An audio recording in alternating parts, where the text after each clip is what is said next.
Sacred Heart is proud to sponsor Pensacola Histories in recognition of the Daughters of Charity who brought their mission of care to Pensacola over 90 years ago.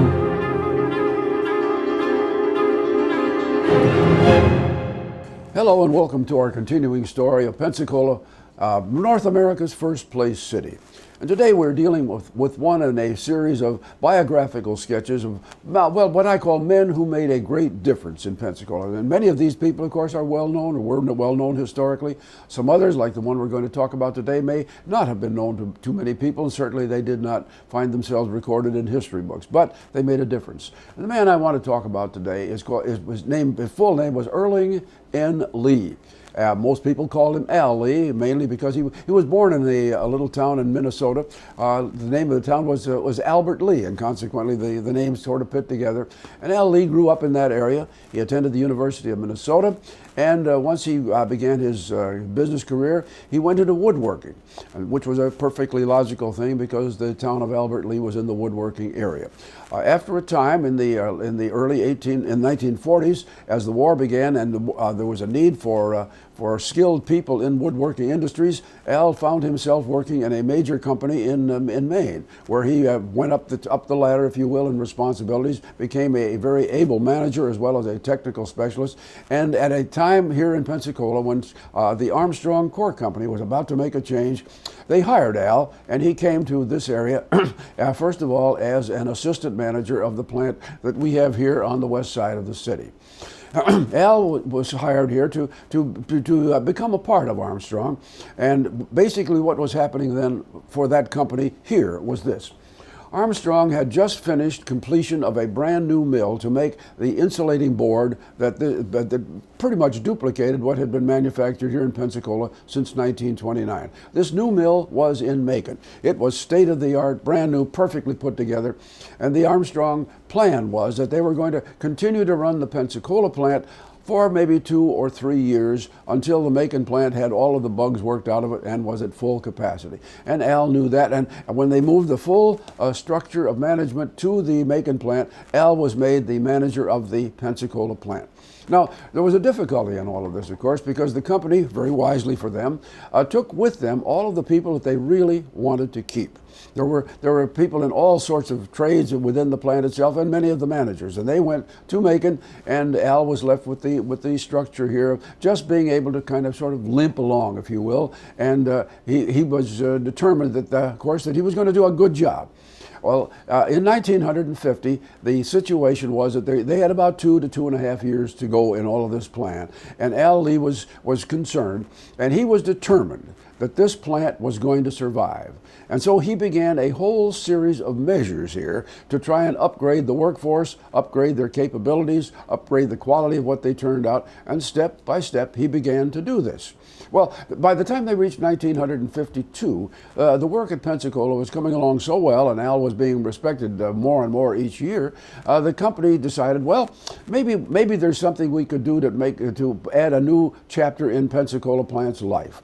And so they sent a research team to Pensacola, led by a man named Bill Reinschmidt, and he was assisted by another man named Ben Johnson. And Johnson and Reinschmidt began the determination of a new formula for making the insulating board. Now, I must tell you that previously, the original Armstrong plant here, which began in 1929, used almost entirely the ground-up wood chips, which were the residue of the Newport Industries operation here, which had been here since 1916, and they had been extracting naval stores from those wood chips.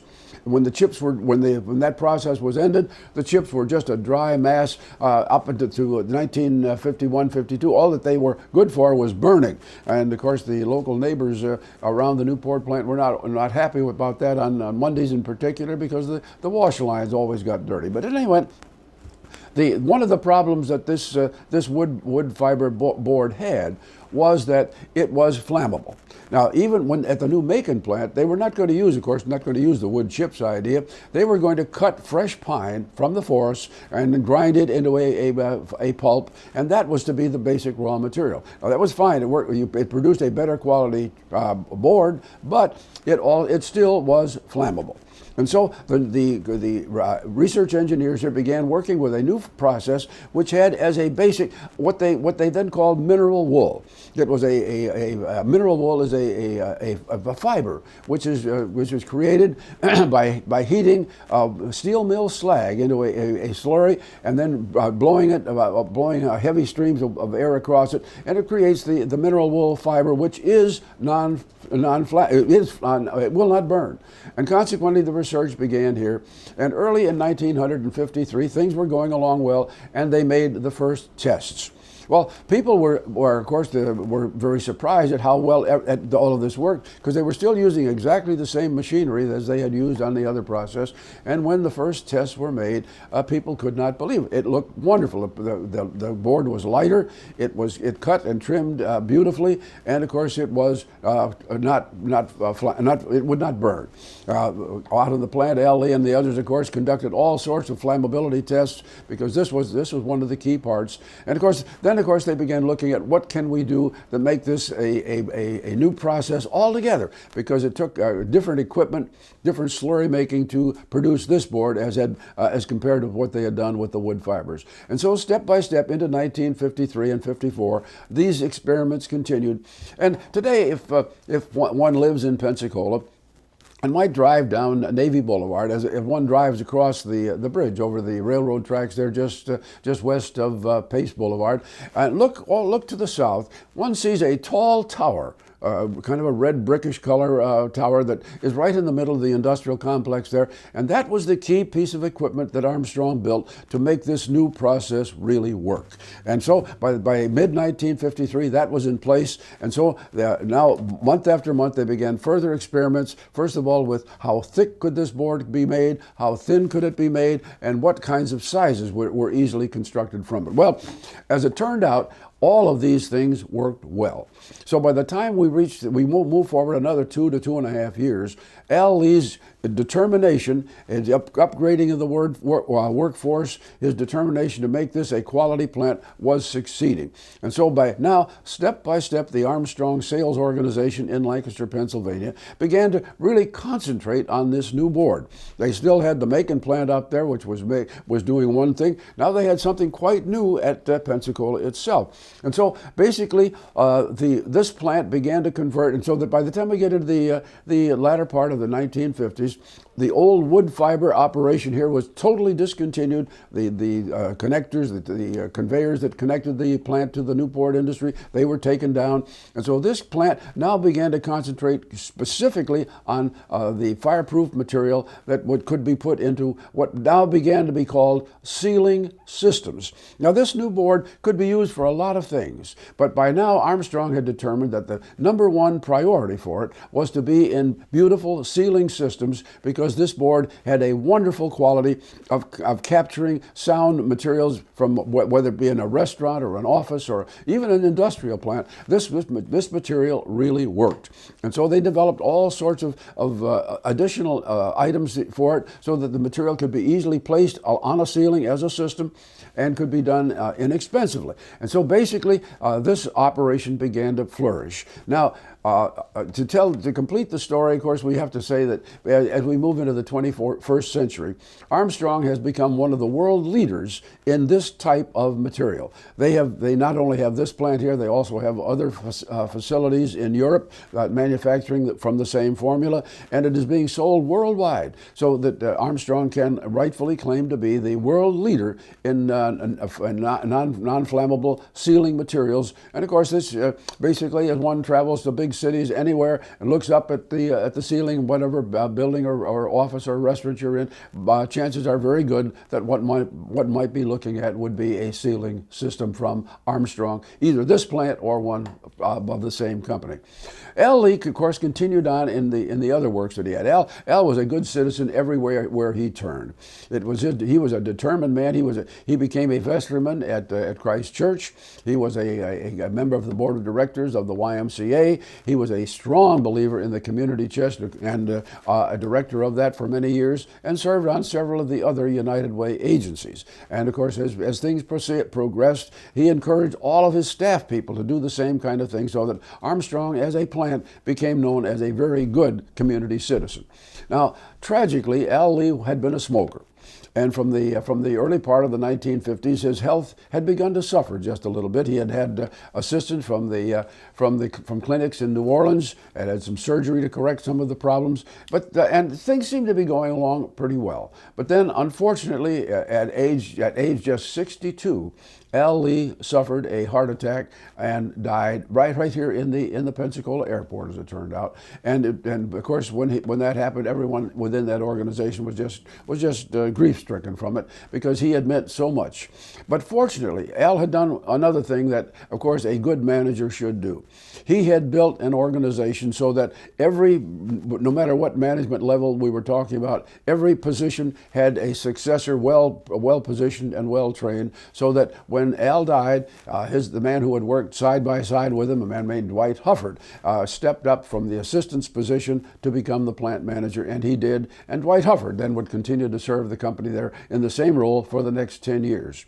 Now, if we look at the whole total situation there at that plant in the year 2009 or beyond, we have to take a hard look at it. The Armstrong plant here is a beautiful operation. It is highly technical. Many fine things have been added to it since Al Lee's death. But today, as it works on, it is a strong employer, pays wonderful wages. All of the people who work there are very loyal to their company, and it is one of the industrial operations to which our community can look with great pride. It continues to serve. It has a large employment, and even during the recession of the early part of the 21st century, the plant's operations continued almost undeterred. So basically, we look at this gentleman from Minnesota, from the town of Albert Lee, and we call him Al, of course, Al Lee. Al made such a difference, because when he came here, he was just determined that this plant was not going to close, and he did everything almost on a superhuman effort and pulled people with him. He was a wonderful leader. He was almost a father figure to some of the people in the management group. So we can say that in the looking back for the time that he survived in that role, he made such a difference, because I can say this with some pride, because I was part of his organization for a short time. Al Lee made a difference, and I honestly believe that if he had not been here, if he had not done what he did, it is very probable that the plant that is so strong a part of our employment picture here today, that plant probably might not even be here today. But happily it is, and this is the kind of story that we like to look at. And Al Lee, of course, is like so many others that we've had in the Pensacola area over our 450 plus years. We have had men beginning with Elias Durnford, who laid out our city. We've had men like William Chipley, who had the foresight to build great railroad systems. We've had men who have helped build the court system and the legal process of our entire community. We've had wonderful people in the area of journalism. All of these collectively have made Pensacola a place that we can all be proud of. It is, of course, we've been here on and off anyway for 450 years. It's a story that is unequaled any place in the United States. And we need to think about not only what we do today and the problems that we may face from time to time. We have to look back and say a special thank you to men like Al Lee, who made all of this possible. Industry has been such a part of our life here for many years, particularly in the lumbering era and then in the manufacturing times beginning in 1916. And we've had wonderful men. Lee is just a typical example of, or not necessarily a typical, he's a special example of all of the wonderful things that have taken place. So when you look around your community, and when you look around at the things that make the economy go, remember that the men who have had special roles have done so much for us, and we never want to forget and take a little time out every once in a while to say thank you to their memory and for all of the wonderful things that they have done to make this America's first place city.